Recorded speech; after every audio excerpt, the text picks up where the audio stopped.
Hello, everybody. Andy Jacob here with the .com Magazine Entrepreneur Spotlight Series. I am so happy that you tuned in to this show today.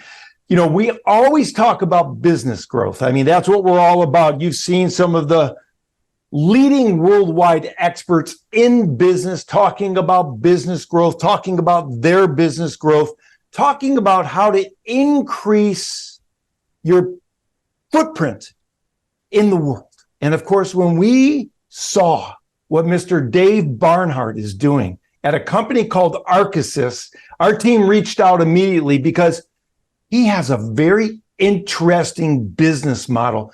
When we talk about business growth, I mean, listen to this, sit back in your chair. You might need a cup of coffee to hear this. He's and his team are specializing in business growth. Listen to this, in space, business growth in space. I mean, it's remarkable what they're doing. You can tell from his backdrop what he's involved with, but I'm going to let him tell you about it a little bit. But we have so many questions about really building the future of space expansion. And I've got Dave, the expert, worldwide leading expert on the show. Dave, welcome to the .com Magazine Entrepreneur Spotlight Series. Pleasure to be here. Thanks very much, Andy.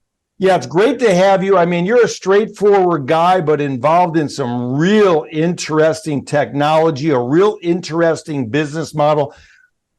We talk to a lot of business owners. We've never seen anything like this. We didn't even hear about Arkisys really before we started investigating who's leading business growth in space. And you're one of the leaders already. Before we get started, though, let's pull the lens back to 30,000 feet. Tell us about Arkisys, and then we're going to get into it.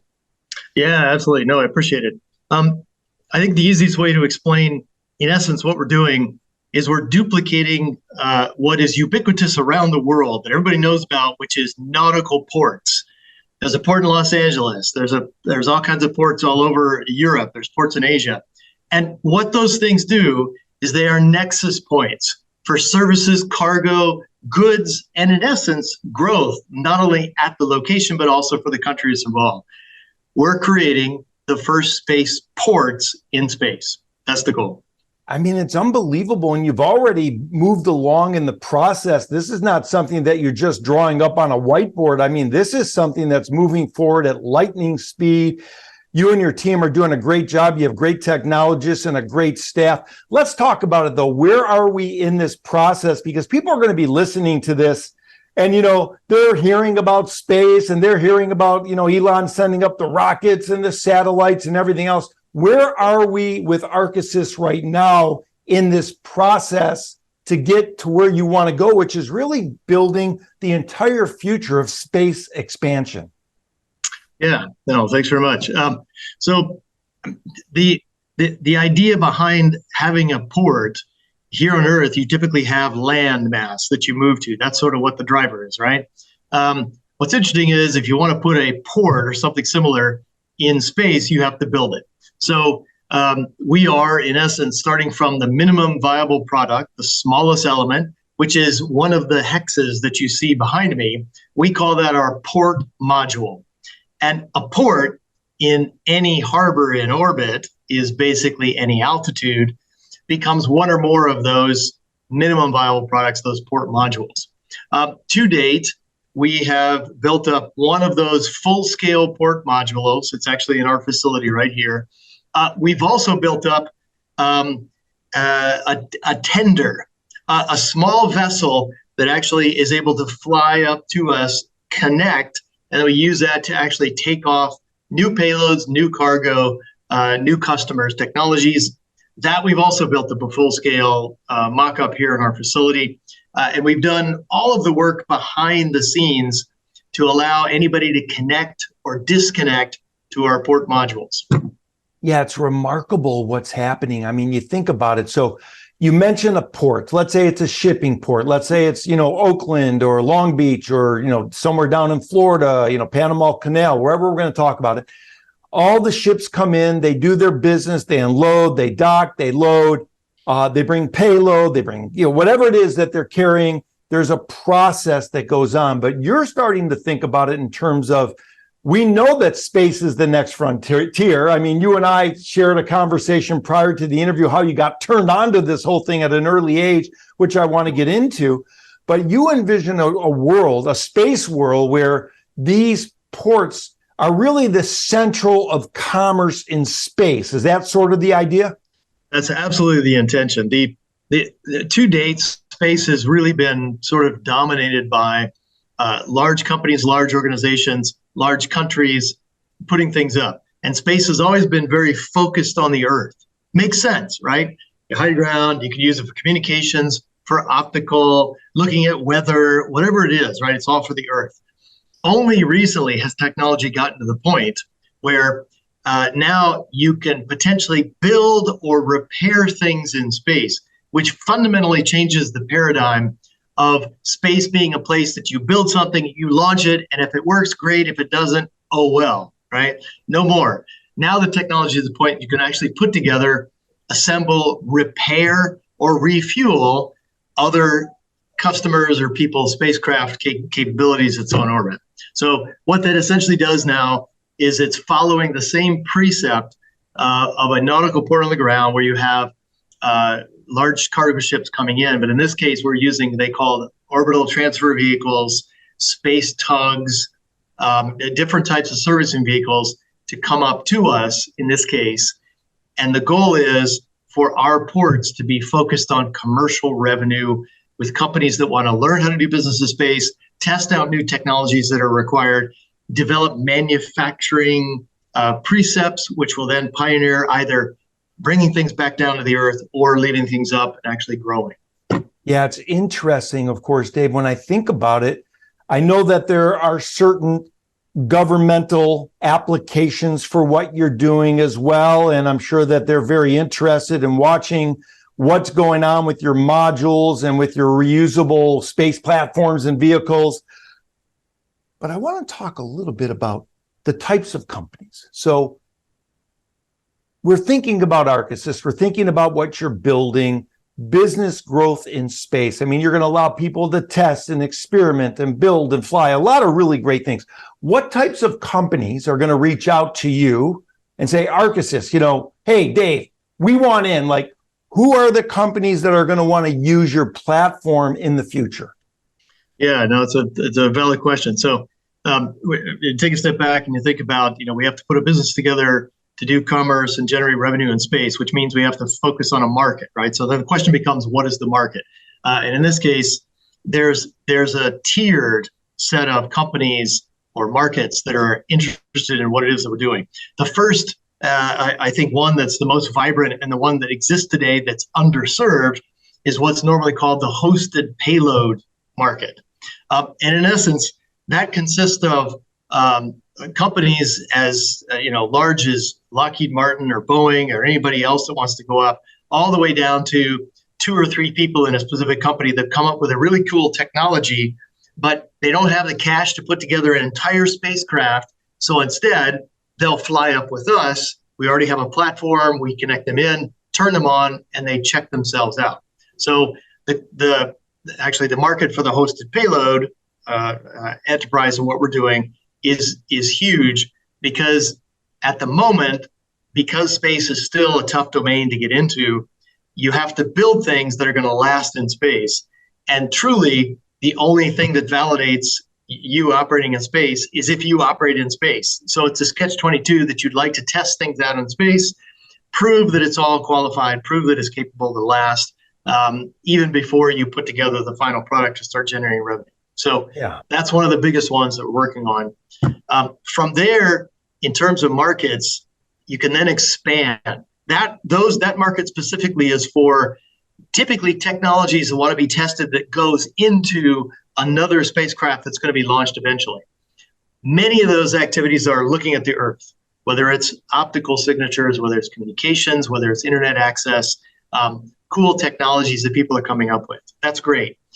The next segment, and the one that we're the most interested in terms of growing, is what I'll call the space-to-space business segment. And this is where you've got companies like roboticists that want to develop space robotics, or you have companies that want to build a very large aperture a much bigger antenna, as an example, that you can generate far more communications, you can talk longer distances, or you want to assemble a very large SAR payload, which is synthetic aperture radar, so you can see through clouds, right? So that'd be great to do that. At the moment, we're still limited by the fairing size of a launch vehicle that goes up, and then you can unfold things. With our ports, we have the ability to actually assemble things that are now on the size of, a kilometer in scale, which is a really big deal. That's a big deal. Space to space. I mean, we have B2C, B2B, Now we've got S to S, space to space. Yeah. I mean, you're right in the middle of it. And of course, you're leading the way. Now, we think about it, Dave. I mean, Elon, he launches the rockets, and he says before they go off, there's a percent chance. Here's my percent chance that this thing's going to blow up. I mean, he knows that some of those chances, they're going to blow up and they're going to go to dust. In your business, how do you know when it's ready? In other words, is it just a gut feel? Do your technologists and engineers say, hey, Dave, this is the best we can do, and we got to go with it now? Because like you said, you can only test it in space. You can't test it, in a warehouse. Let's see, you've got to get it up there. So when do you know, Dave, as the CEO, when it's ready to roll? Yeah, so there's a reasonable sequence of validation and verifications for anything that anybody wants to put into space, especially for the first time. So we go through a very rigorous process from design to the build to then eventually the test. I mean, you test at the lowest level elements, then you grow that another element, you grow it, you test it at the system level until eventually you're testing one of those huge modules in the background there all by itself. And then, so you test it in the laboratory to make sure all the electronics are working, the software is operating correctly, and then you eventually take it to a location where they shake it, they bake it, they yell at it, you get acoustic vibration, they do all these things to it, and basically what you're doing is you're validating that it's going to survive at launch to go from the Earth up to orbit. So in our development plan, we have a very rigorous process laid out to make sure that we can test at every segment and reduce the risk. Now, that's what everybody does. That's great. What we've done a little bit differently is we've thought about this from a longevity standpoint and from a commercial connectivity standpoint. So what that means is we've built in to the port modules themselves the ability to bring up another component that maybe something fails on the port module that you could connect into it. Why is that important? That's important because we must change the paradigm that once you launch something, that's it. You can't do anything to it. So we've accepted that and accelerated that to the point that now we can actually connect components that may be at risk of failure. We can add components that can grow its scale and performance, all built in the design itself of the port module. So I mean, it's interesting you asked the question about, and you made the analogy about Elon and launching things, right? I really don't want these things to fail. What we want to do is to build in the resilience and the flexibility so that no matter what happens, we can add something to it to offset whatever potential failure or risk or thing that went wrong. So we've built into it specifically the maintainability even before the thing launches. Yeah, I love it. And for the entrepreneurs watching the show, you know that we talk about this idea of intelligent design all the time. It's very important as an entrepreneur, very important for your business to sort of play 3D chess as you're going along to design whatever you're designing in an intelligent way. And the way I understand it from Dave is that they're going to launch these port modules in a way that if something fails up there, they can go ahead and service that port module and maybe even add an additional port module onto the existing port module. Now, when we think about port modules, how big of a process, how big of an expansion can these models or these modules go out? I mean, are we talking ultimately they're going to be miles and miles large up in space? Yeah, that's a good question. So you brought up a really good point. In addressing the flexibility and the maintainability of what we call a port module, which is one of the hexes behind us, we've also built in the ability to connect port modules together. So, what you see behind me is essentially 4 separate port modules that have all been brought together and are physically connected and operating together. To give you a scale of one of those port modules size, it's about 3 meters across from end to end and about 2 meters high. So a person can stand inside and it's about up to your chest as you're standing there. So it's pretty big. It's designed, though, to be able to be launched independently. Now, it can be launched on a small launch vehicle, but it doesn't need a really, really, really large launch vehicle, right? We've tried to look at this from a stepwise process, from a capital expenditure, from a revenue generation standpoint, from a risk standpoint, such that you launch these independent port modules that now are able to connect together. So the question you asked was, what is the scale, right? How big can it get? Well, so we haven't yet seen a limit. The other interesting thing is you can put port modules together, if you think about it in 2 dimensions, they expand out, or you can adjust them in 3 dimensions. So one on top of the other, another one. We have a number of different potential designs where you could put big tanks in the middle of it. The idea is flexibility to change the configuration without needing billions of dollars, which is normally what you need when you put up very large things in space, like what we're talking about. So interesting, Dave. I went to the Smithsonian many years ago. I saw some of the exhibits and I looked at the vehicles that were taken to the moon back in the late 1960s. I still remember that when I was a kid.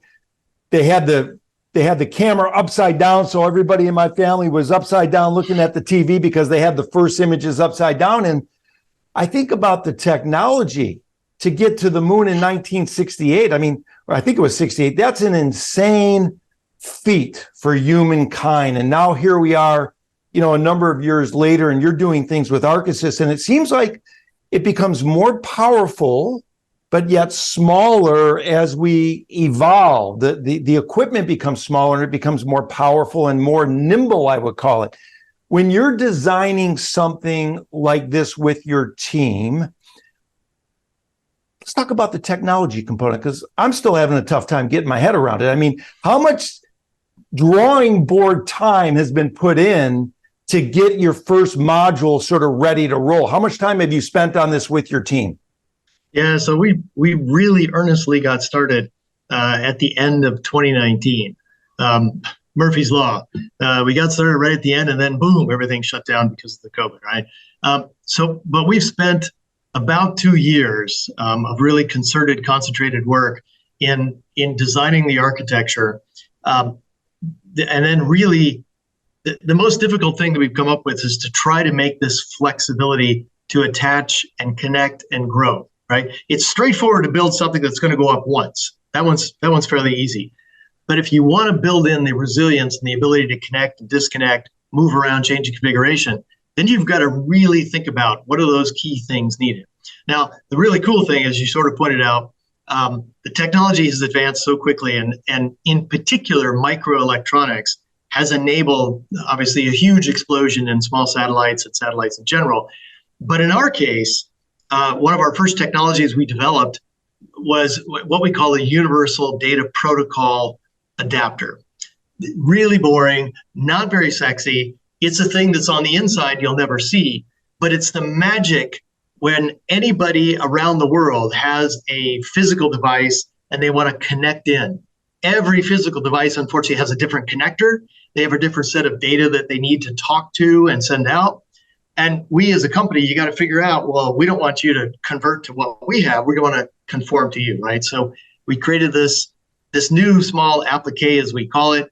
And it turns out that we've already started to test with companies around the world by shipping them these little appliques. They connect in, converts it to Ethernet, and Bob's your uncle, we're able to operate the thing through our digital twin.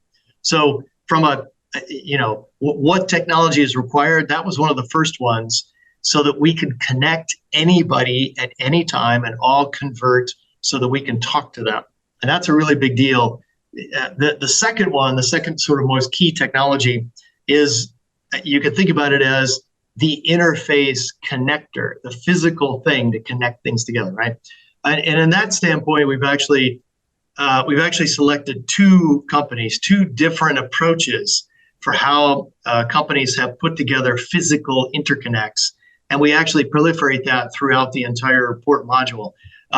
Again, following the nautical nomenclature, we actually have over 60 berths, as we call them, which are really little interface connectors that people can connect things into, right? And the whole way that we can allow that is that we have the microelectronics to be able to connect in on the backside. So you'll never see them, but it's all on the inside. That takes whenever you connect things, converts the right data, talks to the device correctly and says, hey, I've just got a brand new payload that's an optical camera. Now we want to go into the test phase. Yeah, so interesting. That connection application sounds to be like a really big deal. I mean, congratulations on figuring that out with your team. You have a great story. I mean, you weren't a person that didn't love space from a young age. You loved space. You got hooked on space as a young boy. We need to talk about that because this is someone, for the people watching the show, Dave followed his passion, followed his interest, and he got hooked early into space. But let's talk about that story because that's fascinating. Yeah, it's just so happens that I really had the bug about space in general, and when I was a boy, it was about the right time that the Apollo program was going forward. So I still remember, and I know a number of other folks in our industry about my age say the same thing. As we stayed up late at night in our pajamas watching Neil Armstrong step down on the moon, right? It was a really big inspiration moment. There's no question about it. Stepping into the unknown, doing things that we hadn't done before. So either it was good or it was bad. I'm not sure, but I had the bug way back then that I wanted to be involved, either to build the spacecraft, build the rockets, be an astronaut, whatever it is. I wanted to be involved. And so, been lucky enough that I have pursued that passion throughout the years. Been involved in some of the very first key technology activities that our country worked on relative to protecting ourselves in space. So I worked on the old ubiquitous Star Wars program many, many years ago. And it was very, very cool because, again, it was cutting edge technology and I could see how powerful and impactful that was. Been lucky enough over my career to have started a few other space companies. One of them arguably was the very first space servicing company that was out there. It was actually in joint with a German entity that was there. Then started up another space company with a colleague that I had when I had done some work with the Air Force Research Lab before Millennium Space Systems. So that was cool. And then most recently I was lucky enough to be selected to be a DARPA program manager for 4 years and do a stint at the fabled location that started the internet and did all these wonderful other things. So yeah, I guess I specifically tried to follow the path related to space. It may not have always been exactly the same, but in essence, I was lucky enough to be able to create a breadth of experiences and skill sets and knowledge in this particular domain that, in all honesty, I'm trying to all put together to create the crazy things behind me here. Yeah, it's fantastic. What a great technology stack you have in your own life of what you've done throughout your career. Now, let's talk about timetables because, you think about it, 10, 9, 8, 7. I mean, everything that goes out into space, I mean, it is locked down to the second, to the microsecond, to the millisecond. Let's talk about timetable for Arkisys. Where are we today? Where does it go in the next 12 months? What's it look like for people that are going to be following this along? Yeah, no, thanks very much. We started this roughly back in 2020. Right now, we're on track to get our very first launch of the first element, which is what we call the cutter. We're trying to use the old nautical nomenclature, right? Old sailing cutter. That is, in essence, the tender, the service vehicle that supports a port or port module. It's smaller. It's basically one of the wedges that fits in around the hexagon, but it's able to be launched by itself. So the goal is to get that up late 2024. And why that's important is that all of the technology, the electronics, the things that I just talked about go inside of that. And so we do our first space test, right? Same as everybody else. That will be followed a year later. This is our plan. A year later, by launching the very first port module into the same orbit, and then roughly 6 months after that, we literally then dock. We bring the cutter to dock with the port module and demonstrate the entire end-to-end proof of concept and approach of what we put together. Each one of those launches we'll be able to get revenue generations on, because we'll be able to host payloads, host customers. So we'll be demonstrating, in essence, the entire business plan within the next 2 to 3 years. That's currently where we're at. Wow. We are in the process of a raise, so we're pushing hard to try to find the appropriate approach. This is sort of a seed raise. To date, we've had a number of support that's come from government investment, in essence, that has been supporting us to this point. But we really, the whole premise is that the commercial market is the one that's going to be driving and is driving innovation in space these days to take that next step. Wow. I know I'm keeping you over. I want to talk about entrepreneurship because you've been through it, for many years. But before I do, I have kind of a geeky question. The tender. Yeah. You're going to launch it. You say it can be launched on its own.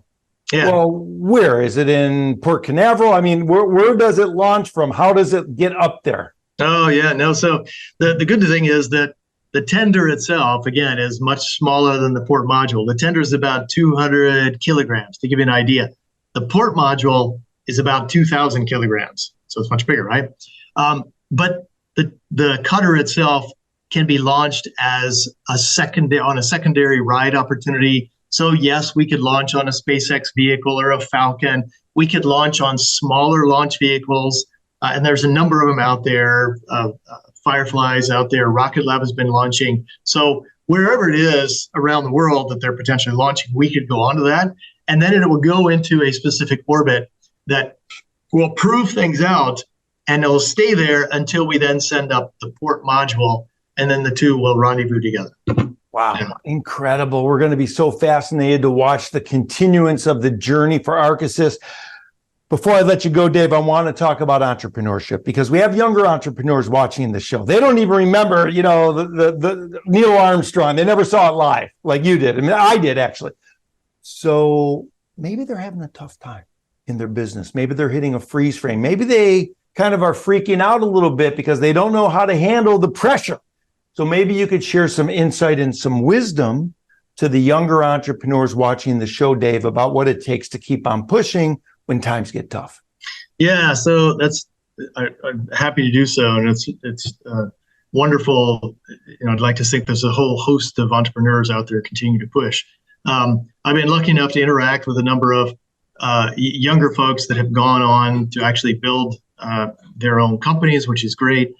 One of the biggest things, my recommendation is, and the thing that I found is, and this may seem strange to say because typically entrepreneurs are very, very hard focused, A-type personalities, want to move forward. But one of the biggest things to do is to listen. And when I say listen, I mean you have people around you that are supporting you, and then you have customers you're talking to. Sometimes the insights to either break free from potentially a brain freeze or what it is you want to do, and you're not quite sure how to start the process, comes from the people that you're talking to specifically. And so it's hard to do sometimes because, you have to take care of so many things as an entrepreneur, from financial activities, signing checks, resolving issues with facilities, potentially figuring out your production or supply chain, et cetera, et cetera. There's so many things you have to worry about. In many cases, just sort of take a step back and try to listen. I can almost guarantee that there will be some epiphany moments that occurs when that happens.